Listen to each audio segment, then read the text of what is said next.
Welcome, welcome, welcome, one and all, to Student of the Gun Radio. I am your host, Professor Paul Markle, and I am inside of the Glass Case of Emotion Studios here at Student of the Gun University, which is located on the sunny Gulf Coast of Biloxi, Mississippi. And joining me today in the studios on the outside of the Glass Case of Emotion, my studio engineer, my co-producer, and my co-host, Jared. Say hello to the folks at home, Jared. I am, as you said, I don't even remember, you said three titles: co-host, co-producer, and Studio engineer. Studio engineer. I just call myself the digital mastermind of Student of the Gun. Digital mastermind. You didn't come from the digital underground, did you? Yeah, I did. Did you? You came from the digital underground as part of the digital mastermind? I was born in the digital age. You were merely in the digital underground. You were merely. You don't even get the reference. Yeah, it's a band. Okay, good. Good job. Good job. All right, he got the reference, folks. Jared, do you know who Genuine is? Sadly. You do? Okay. It's a rapper of some sort. I think he's supposed to be, I guess, an R&B artist. A candy rapper? An R&B artist. Oh. But, that was on a television show that your brother and I watched last night. Genuine. Well, I thought it was genuine.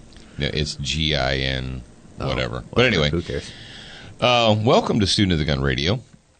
And I told you that I was going to come back and give you a range report. Well, I am going to do that. As a matter of fact, I'm just going to jump right into it. How's that sound, Jared? Jump right into the range report. She always likes, what? What? No. Okay. Zachary and I went out to the range, and we took a couple of rifles with us. I took the black rifle that I installed the compact with a K entry stock, or the KES, from Safety Harbor Firearms. Now, this is a unique accessory because it's not just a standard swap, your stock. A lot of companies make stocks that you can put on your standard either mil-spec or commercial buffer tube. Now, with the compact entry stock, it's a retractable stock. It's got dual rails. We put pictures of it up on Student of the Gun Facebook. We put them on, I believe, Gun District. I know we put them on our Instagram accounts. If you want to take a look, you just need to join us. But the reason I needed, you're like, well, big deal, Paul, it's just a stock. How do you have to test a rifle with the stock? Well, you have to actually change a little bit because you're installing a new buffer tube, a compact buffer tube. And because you're using a compact buffer tube, what you do, when you get the kit, it's an entire kit. It's not just a stock. You get a new bolt carrier, a shortened bolt carrier. You get a new buffer spring, and then the stock assembly. And you take your existing, the guts out of your bolt carrier group, the bolt, the firing pin, all that stuff. And you reassemble it, put it together, and get it out to the range. Now, a friend of mine told me that he had a hard time running full auto with that stock, and I thought, okay, well, that's nice for you. But the vast majority of my listening audience is probably not going to put that stock on a full auto gun because the vast majority of you can't own new-made machine guns, post-86 machine guns. So for the whole listening audience, except for those three guys that have machine gun licenses, the KES stock worked very, very well. Yes, I was able to get a good cheek weld. I just decided, I said, what the heck? I'm going to load a Magpul 40-round magazine. Yeah, it's like a standard capacity with 10 extra bonus freedom points. Load that up, and I'm just going to shoot that sucker until it goes empty and see how it works. And it worked just fine. Not a single hiccup or hitch. I let Zach shoot the gun, handed it to him. Now, one of the things that we told you guys we had done, I Duracoated the gun, and while I was Duracoating it, I stripped all the guts out of the lower receiver. I disassembled it, and I thought, what the heck, this is a great time to drop in a Velocity trigger. So I dropped in a Velocity, one of their curved triggers in there, mounted it, put it all together, Duracoated it. I let it set for 2 weeks because I'm a good boy. Now, a lot of you guys out there, you're like, what do you mean? What is that supposed to mean? When you put a new finish on your gun, especially if it's an air dry as opposed to a bake on, we don't have giant ovens here, so we air dry our guns. And they tell you from the factory, what have you, if you're going to Duracoat a gun. And actually, if you send a gun away and have it redone and sent back to you, there'll be a note in there that says, do not apply or do not submit this gun to hard use for 2 weeks in order to allow the finish to cure, to get super hard and be done. So that's what I did. I actually disciplined myself, and I let the gun cure for 2 weeks so I wouldn't screw up the finish because, all right, I'll be honest with you, I might have done that once, where I was so excited about taking the gun out that I didn't allow the finish to cure. But I don't believe you. but I did. So the KES, or the Compact Entry Stock, the kit from Safety Harbor Firearms, worked fantastically well on my gun. And yes, for all of you smart asses out there in the audience, installation of that on a standard length gun, a 16-inch barrel gun, does not make it a short-barreled rifle. A lot of you, well, not a lot, a couple of you smart asses out there, well, I hope you have your SBR tax stamp for that. You don't need an SBR tax stamp for it because it doesn't take it under 26 inches. Now, if you have a shorter barrel, then it doesn't matter what the stock is because you still have to have an SBR stamp if you have an 11-inch barrel or 14-inch barrel or 7-inch barrel or whatever. But it works very, very well. If you guys want to check it out for yourself, go to safetyharborfirearms.com. Just Google it, duck it, whatever you do. Check those guys out. They have a Facebook page. You can go over there and check out their Facebook page. Now, the other gun that I assembled, that I put together, was an AR pistol, and I installed the Barking Spider muzzle brake on that, and that's from Spikes Tactical. Again, you guys that follow us on social media or Instagram or whatever, Facebook, you saw that we had pictures of the Barking Spider muzzle brake, and it is the fashizzle. It is phenomenal. It does a tremendously good job at minimizing recoil, flash, and it also redirects the sound out in front of the shooter, kind of away from the shooter's face. It's a fantastic element. They're not cheap by any stretch of the imagination, but brothers and sisters, let me tell you what, it's worth it. It absolutely is. And I took the advent of the assembly of that AR-15 pistol to drop in a straight velocity trigger. So the first one with the KES stock, I had a curved velocity trigger, and then the new one, if you guys saw pictures of it, I actually put a Duracoat. I put two Duracoat gun tattoos. One I put on the KES stock was their kind of like a Black Widow looking dealio. And then the other one was the Biohazard or the Toxic gun tattoo. And I put the Toxic gun tattoo on the AR pistol. And I think I'm just going to go ahead and call that gun, I think I'm going to call it Toxicity. Jared, what do you think? Yes. Does that work for you, Toxicity? Yes, it does. So I'm gonna start calling that particular gun. Its name now is Toxicity. So we had a good time. The brothers and sisters, let me tell you what, that I was really super impressed by both of those guns and how well they felt and functioned, and the fact the shooting them with the velocity trigger was just a joy.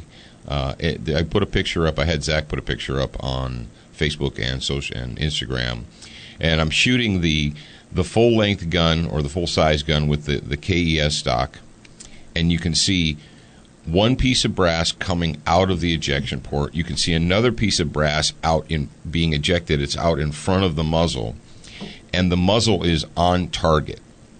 So if you look at the gun, you can see that the rifle, it's in full recoil. Where is this picture? It's on Facebook and Instagram. It's in full recoil, and there's two pieces of brass in the air. So that's how controllable that gun is, and that's how fast you can shoot that gun with a velocity trigger. So I thought you guys would appreciate a range report. So there's our range report for the day. We're into a new week, and like we have been doing for 4 weeks now, plus we have our sponsored or our featured sponsor. Our sponsored feature. Our sponsored feature or our featured sponsor. We have sponsored features, yeah, exactly. But this week it's SWAT Fuel. Check those guys out at SWATfuel.com. When you make a purchase, make sure that you use the promo code SOTG2015 because you're going to save 10% off your total order.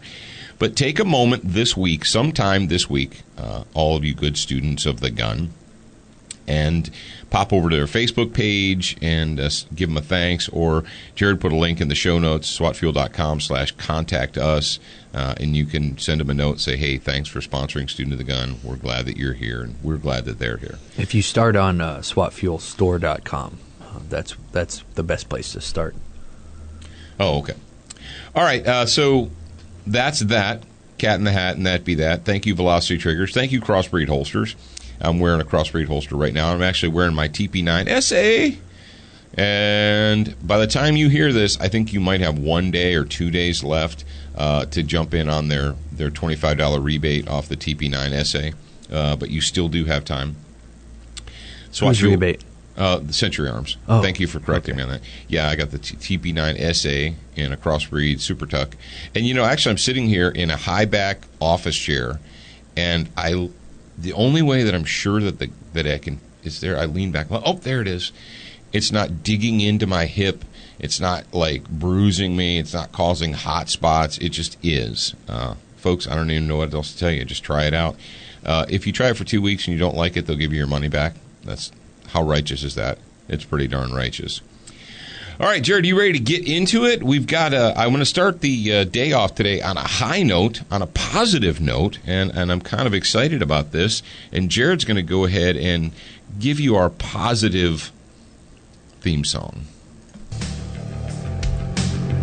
That's why I say, hey, man, that's Filter, and that is our Go Team moment. Now, you don't always have to discharge a round to get a Go Team moment. Sometimes you just have to do something good, something positive. And what we've got today is I'm going to go ahead and throw out a Go Team moment to Oregon, or to specifically patriots in Oregon who are not putting up with the crap anymore. And the story's been around all over the place, but our particular source for this one is thegatewaypundit.com. Update. 6,600 sign up to protest Obama visit to Roseburg, Oregon. That's right. Thank you, congratulations, good job, kudos, attaboy, thumbs up, all the other stuff that I can say and tell you for all of the patriots, the American patriots who turned out to tell the king, to show the king that they were displeased with him, that we are not a monarchy, and we're not mob rule. We are a nation that is ruled by laws. And no, we don't throw the Bill of Rights and the Constitution in the garbage every time that there's a crisis.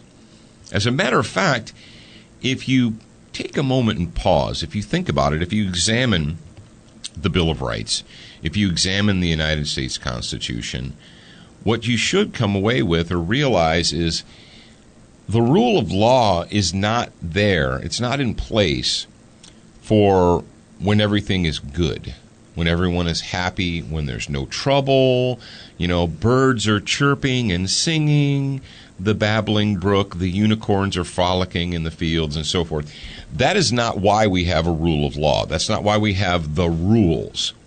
That's not why we have a Bill of Rights. We have a Bill of Rights to give us guidelines and structure when things do go wrong, when things are tough, when things are difficult, when we have a crisis. That is why we have the structure. For instance, I'll give you a great example. Free speech, First Amendment, all that good stuff. That's there not to protect speech that every single person agrees on. That's there to protect speech that people might disagree with. Specifically, it's there to protect speech that the government or the state might see as hostile to it, to its power. Think about why that is there. 200 years ago, if you spoke out against the ruling class, if you spoke out against the state, the king, the parliament, the monarchy, you could be tried for treason for speaking out against the ruling state. Our founding fathers knew that. All over the world, if you spoke out against the king, it was your head. Oh, you don't like the king? Oh, he doesn't like you either. Oh, there goes your head. Have a nice day.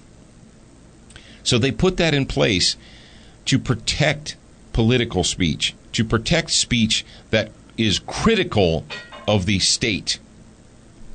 So, ladies and gentlemen, I need you to understand or to realize that the whole reason that the Bill of Rights is there is not for when things are good. It's for when things are bad. And all of you patriots out there in Oregon who stood by the sides of the roads, waved your flags, held up your signs, let the Comrade Barry know that you weren't going to put up with it, that you weren't going to allow him to politicize a tragedy, a crime, in order to strip you of your rights. Good job. Congratulations. Now, ironically enough, that happened, and then this happened actually 2 days, as you're hearing this, it happened 2 days ago, or at least a story was reported 2 days ago. But this story is from Oregon as well. And we have to say, I don't know what's going on out there on the West Coast. All of a sudden, Oregon has become a hotbed for, I don't know, contention. Nanny Bloomberg is spending all of his money out there. And before I get into it, this is a public school issue, so we have a public school psychological terrorism update theme, and we hope that you enjoy it. When we grew up and went to school, there were certain teachers who would hurt children anyway. All right, the story comes from WashingtonPost.com, Morning Mix, and the dateline on this is October 11th. Oregon 8th grader suspended from school for wearing patriotic shirt showing gun. A gun? No, no, no. And you're like, well, what did it say? Was it a picture of a gun that said kill them all and let God sort them out or something like that? No, it was even more insidious than that. It was a support the troops one, and we can't have that. Alan Holmes, an 8th grade student in Gresham, Oregon, still remembers the day his older brother returned home after serving in Iraq with the Marines. I was proud of him, Holmes told ABC affiliate KATU. I remember the day he came home, and I was just so happy. I was little, but I still remember it. He made me happy. Okay, fantastic. As he got older, Holmes' pride turned into patriotism. He wanted to demonstrate that patriotism last week by wearing a T-shirt to school that included a design memorializing fallen soldiers and bearing the words, quote, standing for those who stood for us, according to KATU. Instead, the image on his shirt, boots, a helmet, and a gun. Isn't that the universal sign? That's the like battlefield cross. Yeah, but that is the sign for a fallen soldier. The battlefield, yeah. When they do the that is the symbol. When they do the memorials in the field. Do these people not know that, or do they just not care? They don't care. They're but communists. Do you think that they don't know it? No, they're communists. They know. Okay. Essentially, when you do a battlefield memorial, when you do a memorial for soldiers in the field, and this goes back all the way to, I don't know, it could go back to the Civil War, but I know it goes at least back to World War I, where you take the rifle with the bayonet, turn it upside down, jam it into the ground, you put the soldier's helmet on the butt, put the boots by there, and that is what they call a battlefield cross or a field memorial. Anyway, so it says, the words say, standing for those who stood for us, and there's a picture of the battlefield memorial with an upturned rifle with a helmet on it and boots. Officials at Dexter McCarthy Middle School said asked Holmes to change his shirt. Why? Because why? Because you're a communist? Because you're a piece of human filth? You're a scumbag and a traitor to the United States of America? Is that why? Yes, it is. Oh, that could upset someone. That T-shirt. Oh, seeing that might upset the children. You know what? Anyone who is upset by that shirt is a communist and a traitor, and they need to leave my country. Yeah. I'm sick of this crap. When he refused, the station reported, he was given an ultimatum. Remove the shirt or face suspension. I'm proud of this kid. When we have 14-year-olds, or how old is this kid? How old is this kid? He's in middle school. He's in middle school, so he's not 14. He's probably 12. I don't know. Does it say his age here? When we have middle school children Okay, 8th grade. All right. So he'd be 13 or 14. I mean, that's the age you are in 8th grade, unless you got Sure. to spend a couple of extra years in 3rd or 4th grade, We don't do that anymore because that hurts kids' feelings, so we just pass them to the next grade, even though they're Have you seen the new Kia retarded. commercial yet? No. Okay. Well, I'm going to pull it up and I'm going to play it. Okay. So anyway, we've got a situation here where an 8th grader, 13, 14-year-old kid, has more guts than adult humans. That's disgusting. The standoff comes during an extremely tense time in schools across the country, but especially among those in Oregon. Last week, a 26-year-old scumbag, blah, blah, blah, blah, blah. Yeah, we know. We know about that. So what you're telling me is that a T-shirt honoring fallen soldiers is going to inspire a school killer? Really? Oh. Holmes refused to back down, but a suspension has left him saddened. I was just upset. I was heartbroken. My brother, he means everything to me. Just being able to help and give back to people who fought and died for us makes me feel good. School administrators called Holmes' father and asked him to come pick his son up from school. Yeah, I'm proud of him, Charles Holmes, Alan's father said. I would have done the same thing. And amen, brothers. Amen.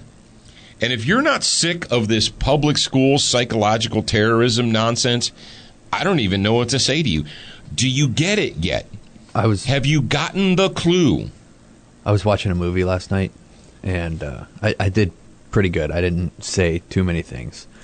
But there was a part in the movie where the mom takes the kid's backpack, and she was moving it from the floor to somewhere else, and it was heavy, so she opened it, and there was a gun in it. And so she, freaked out, and there was no father figure there, but she freaked out, and the kid woke up, I think it was the next morning, and she looked at him, and she said, "You're never, ever going to touch a gun in your entire life." And I was like, that's what happens when there's no father around. Mothers are irrational with that kind of stuff. Well, it's a movie, though. Right? Yeah, no, but that's just... Well, unfortunately, most there are people American like that. humans base their lives upon what they see in movies. I'm going to take a quick left turn here. Is there anyone listening to me that works on the left coast in the movie industry, in the television industry?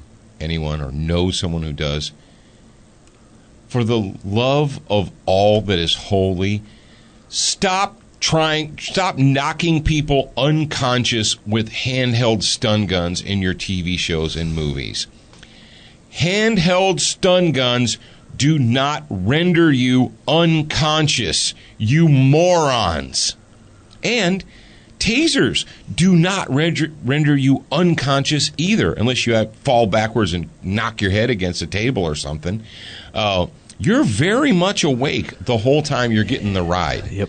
That's why the ride works so well, is because you're awake and you realize what's going on.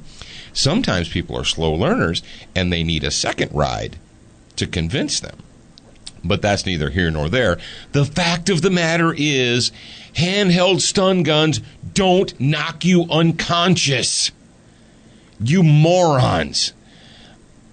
Your brother hates it when we're watching TV and they're this one show we're watching, it doesn't matter, but the kidnappers walk up behind a guy and they touch him on the neck with a handheld stun gun. Oh, and the next thing you see, the person's on the ground unconscious and they're carrying him to a van to kidnap him. You know what I'm gonna do, Jared? I'm gonna go to Hollywood and I'm gonna, with like a brace of stun guns and just no. What are they gonna do? Stop me? How are they gonna stop me anyway? They're all like little crybaby she-males out there. So, but jeez Louise, if you know anybody in Hollywood, stop it. Stop it. You ready to hear this new Kia commercial? Yeah, play the new Kia commercial. Kia is not a sponsor. Let me see that. It's his kid. It's a kid. Participation trophy. But we won every game. Why did we get the same trophy as all those teams we beat? Are we going to start ending games with hugs instead of handshakes? No. No, no, no, no, no. No, no, no, no. Here you go, champ. So the kid ended the football game. He got a participation trophy, and the father's like, "This is dumb. So the father pulls the participation thing off the plaque and writes champs on it and gives it back to the kid. That was Keith David, wasn't it? I have no idea. Sure, we'll go with that. Big black actor. Yeah. There's two actors in Hollywood. There's David Keith and there's Keith David. One is Caucasian, one is non-Caucasian. And the one who did the Navy commercial, that's Keith David. I'm pretty sure. I'm pretty sure David Keith is the guy who hung himself, an officer and a gentleman. But don't quote me on that. All right. You guys ready for a Religion of Peace update? I'm not, so. You're not? Oh, okay. I will be soon, though. Well, this story works in very well with things that we've been talking about during previous weeks, like what do you do in an active shooter? What do you do when people are running around, when you have good guys and bad guys, and you have a gun on you? Okay. We talked about that. Jared, did you see somebody sent us the thing about a kid getting injured when a cop shot the dog and the bullet passed through the dog and hit the kid? Oh, wow. That just went in with our content. Yeah, it was like the day after we talked about that on the radio. Wow. Exactly. What did I say? You guys are cutting edge. All right. Hit it.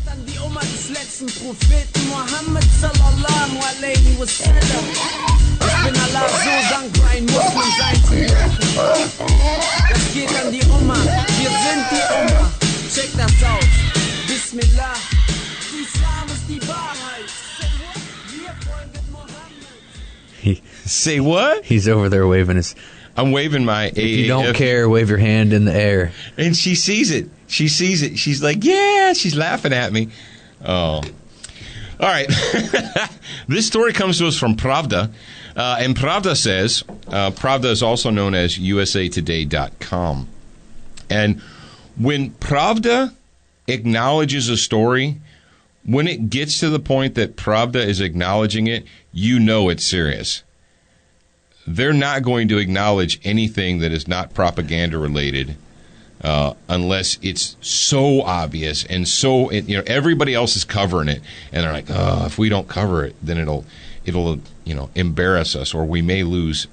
Well, I don't know. I can't imagine that the USA Today has any type of credibility.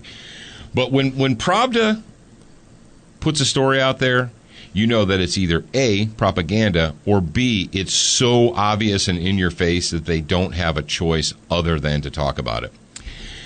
And this comes to us, the dateline on this was October 9th, but it's still going on.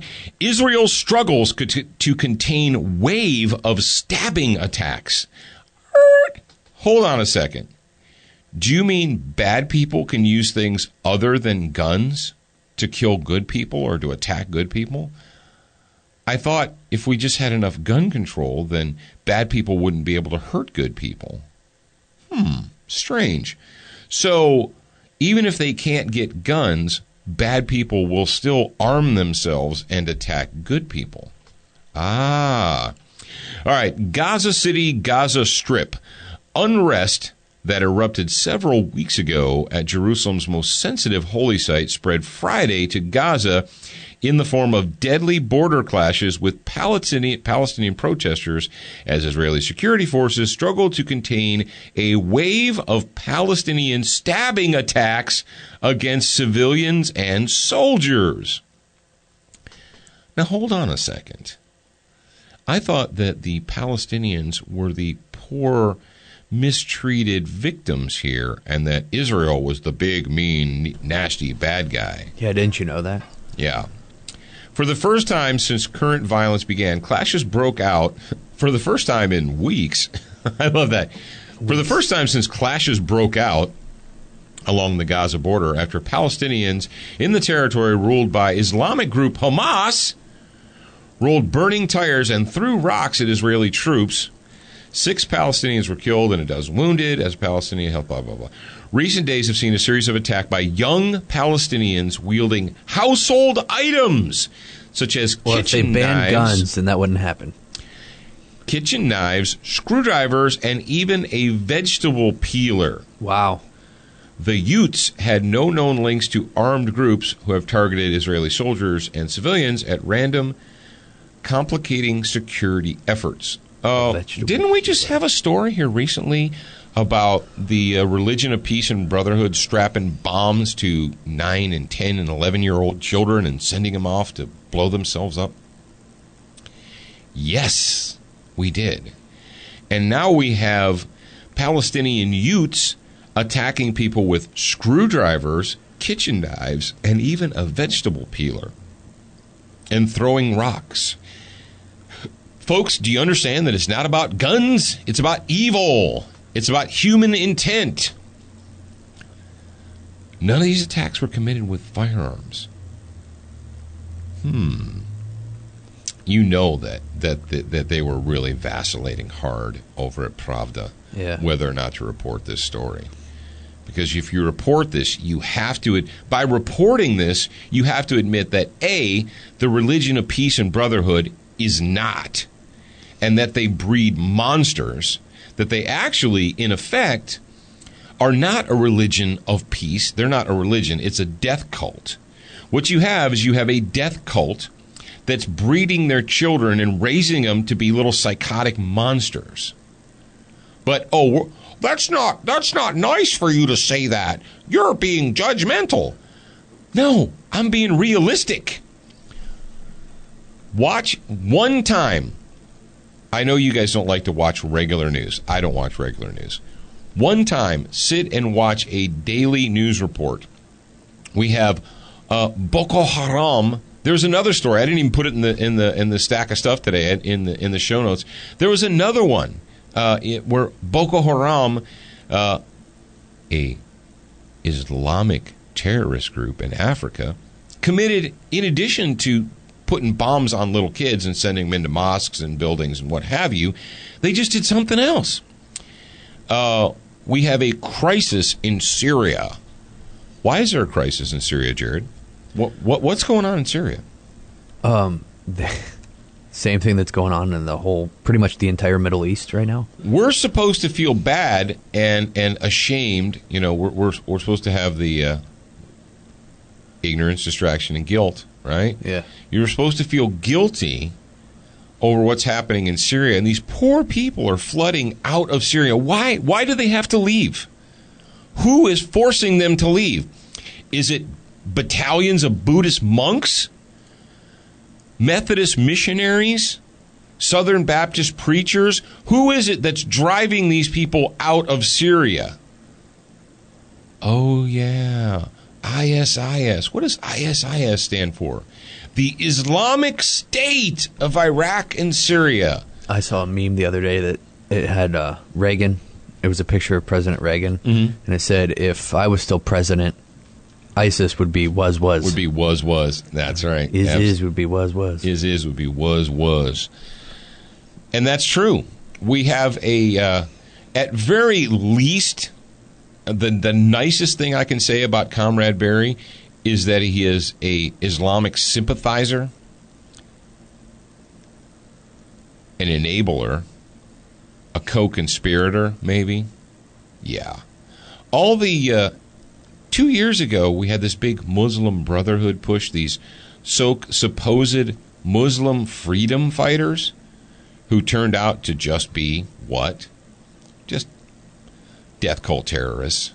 Muslim missionaries who your government, with your tax money, funneled thousands upon thousands of rifles, grenades, rocket launchers, whatever, into their hands, and then they became ISIS. But let me guess, it's George Bush's fault, right? Yeah, that's it. George Bush has been out of the White House for 6+ years. It's 6 years, right? Yeah, about 6 years. He's been out of the White House. Comrade Barry owns ISIS. Do you understand that?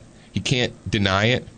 And I don't even understand how today in 2015 that a person like that can go out in public and have any credibility.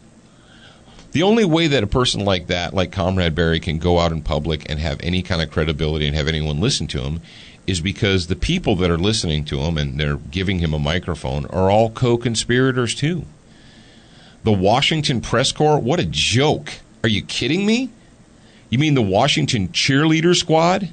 the Democrat cheerleader squad called the Washington Press Corps. They're not a press corps. They're just a bunch of sycophants. We ask the questions here that they should be asking. Like, hey, where do you get the authority to do that? And, hey, we had, how many M16A2 rifles went missing, Jared? It was like 20,000 from an armory in Kuwait. They just went missing. Yeah, we walked in this morning, 20,000 rifles are gone. Well, Shazam! What happened there? I wonder where they went. And then the chief spokesmouth of IS shows up on TV, and he's flanked by goat rapist bodyguards. And what are the goat rapist bodyguards holding? M16A2 rifles. Amazing. I'm dumbfounded. But where's the Washington Press Corps on that story? Why is no one being held accountable for that? Because football. Because that would make the people that we cheerlead for look bad. We funneled thousands upon thousands of guns directly into the hands of Mexican drug cartels. And how many people in the Justice Department have been brought to justice, have been tried, have gone to trial, and been jailed? How many? Is Eric Holder in jail currently? I haven't heard. Should be in jail. Oh, no, because he's got the big D behind his name. He's a part of the socialist mechanism, part of the state. Folks, this nonsense going on over here in Israel, why is that going on? Is it because of Muslim missionaries, maybe? If you don't believe or understand that the death cult of Islam is the world's greatest troublemaker, Chechen separatists. What are Chechen separatists? Chechen separatists, Muslim missionaries, goat rapists.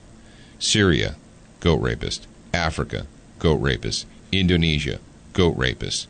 Oklahoma, cutting off little old ladies' heads in a packing plant, goat rapists. Dearborn, goat rapists. Do you not understand that this death cult is a threat to the entire civilized world? Oh, I want to be reasonable, though, Paul. I really do. I want to be part of the reasonable group. What? You don't want to hold people responsible for their behavior? I'm not talking about their ideas. I'm talking about their behavior. I'm talking about the manifestation of their ideas. And so here we have in Israel, we have the Muslim missionaries sending their kids out, their youths, with kitchen knives and screwdrivers to randomly attack people in crowds. There's a video that's floating around the internet right now of a female, I don't know if females can be goat rapists, but a female Muslim missionary who whipped out a knife and decided at a bus stop she was going to start her little jihad. And she gets quickly surrounded by security forces, and they're screaming at her to drop the knife, drop the knife, drop the knife. And it's a cell phone video, and if you find it and take a look at it, it's very illustrative. Our grad program people have shared it. That's where I first saw it, was somebody from the grad program shared it. But what you need to pay attention to in this video is you've got an attacker. You have a deadly attacker with a knife who has either already attacked somebody or is trying to attack someone. And then good guys show up with guns. But now what you've got is not one good guy, but multiple good guys all running around like 360. And some are moving forward, some are moving backwards, some are moving sideways. All of them are yelling different commands. There's a Israeli, I guess, security forces chick. Did you watch the video, Jared? She's pointing her M16 rifle at the lady with the knife, and she's like saying something, and she goes to walk backwards, and her magazine falls out onto the ground, and then she goes and picks it back up and puts it back in. At least it wasn't in backwards. Yeah, which I thought was kind of funny, but that's not funny. Stuff happens in combat. Yeah. Okay, whatever. My point is this. Eventually they shoot her, but and she's down on the ground. She's writhing around, and somebody from Israel, somebody who was actually there, said, "Oh, well, they shot her in the legs just to stop her or whatever." I'm like, okay, you guys. The more I hear about Israeli gunfighting techniques and tactics, the less impressed I am, quite frankly. They're like, well, she just had a knife, so they shot her in the legs. What? Do you guys, apparently they don't have, biology classes or what have you, human anatomy classes in Israel. If you put bullets into human beings' legs, what's running through your legs? Big-ass blood vessels. These things called the femoral artery. And you know what, in your crotchal region where the two femoral arteries come together, there's a huge pipe valve. There's a pipe down there full of blood. And if you put a bullet through that person's going to die real quick. They're going to bleed out fast. Shooting, Lord in heaven, if people need to be shot, I don't know what the rules of deadly force in Israel are. I actually have to believe that they're kind of upside down because, well, first of all, they have this whole chamber empty carry, weird nonsense going on there. And, if they have a knife, just shoot them in the legs. So shooting someone in the legs is not deadly force now? I don't understand it. But when I watched this video, what I was thinking was, wow.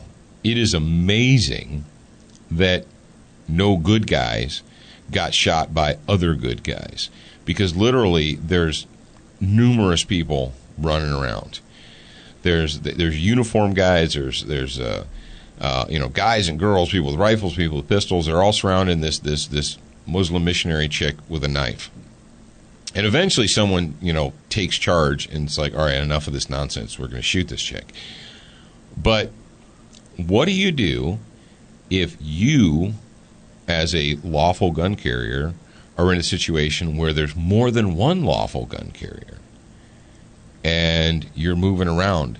Remember how we talked about, Jared, remember when we talked about that whole universal safety rules thing and how the universal safety rules apply even in gunfights? Yep. Even in combat?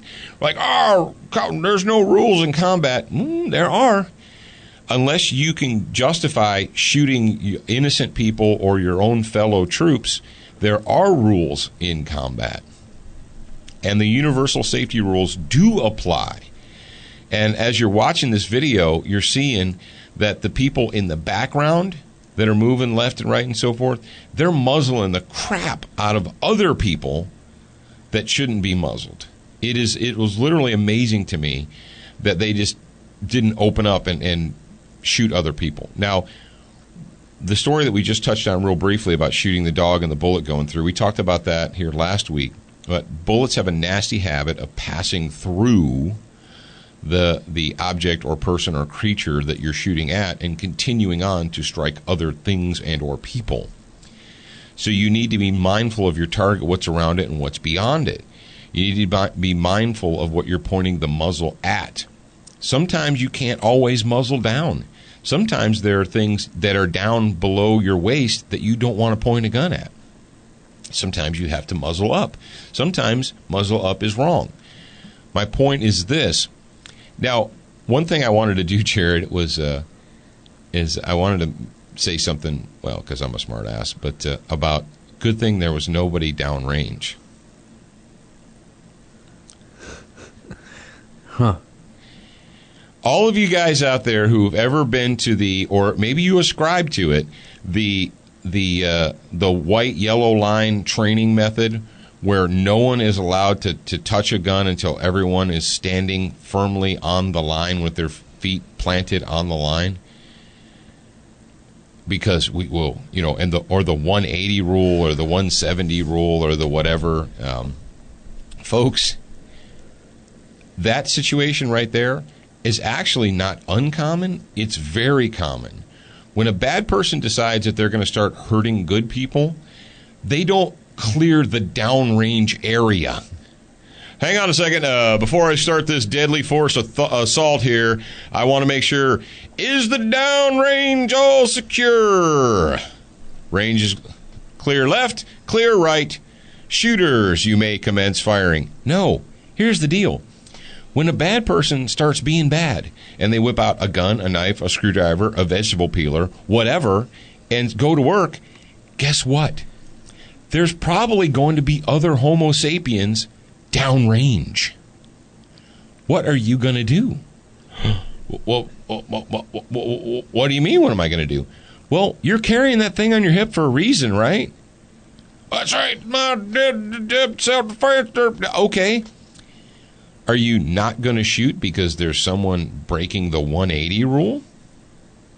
Well, there's a difference between training and real life. Yeah, there is a difference between training and real life. We need to train like we're going to fight in real life. And if you go to these schools or training classes or whatever, where they're more worried about range safety than success, what's the most important thing on the range, sir? The most important thing is safety, sir. Then why are we here? If the most important thing on the training range is safety, why are we here? If that were true, we should not have live ammo. Because anytime you mix live ammunition and guns and humans together, there is a chance, though small, that someone might get injured. So what is important? Is it important to train people up to a standard, or is it more important that everyone be safe? If it's more important that everyone be safe, don't go to the range. Politics is obviously more important than actual training. Don't get in a car. If the most important thing in your life is, quote, safety, don't get in a car. When you get in that car and get out on the road, you could get hurt. Stay home. Lock yourself in a padded room. For those of you that are interested in listening to the discussion that Dad did about the contact shots and how to become a part of the equation, the episode is number 254, so go to studentofthegunradio.com. You can either go to the archives page or just go up to the search bar and type in SOTG 254. Mm-hmm. That is actually, I think that's the best episode that we've ever done. It's the smashing the gun control argument, and I got a ton of emails from that episode. Everybody saying, this is the best one you've ever done. Wow, good. You're welcome. So, yeah. All right, ladies and gentlemen, so what did we learn today? We learned that bad people are going to get guns or knives or vegetable peelers if they want them. If they want to do bad things, bad people will get weapons to do bad things with. You, as the good guy, need to prepare yourself to deal with it. And putting up plastic signs is not how you deal with it. All right? Ladies and gentlemen, children of all ages, wow, we're all the way up to 48 minutes, all right? So it means I got to close my mouth and we got to put the wraps on this turkey. But we will be back tomorrow. Tomorrow is SWAT Fuel Fitness Talk Day, and I know that you guys wait all week long for that. So we will have a fitness talk for you tomorrow. I said last week I said I was going to talk about something specific this week, and I don't remember what it was. So if you guys will post on the grad program Facebook page and let me know what I said. Oh, do your work for you, or you could go back and listen to last Wednesday's episode and figure out what you said. Somebody remembers. Somebody remembers. If you remember, just post it. If not, then I'll figure it out. All right, kids. Remember, you're a beginner once, but you should indeed be a student for life.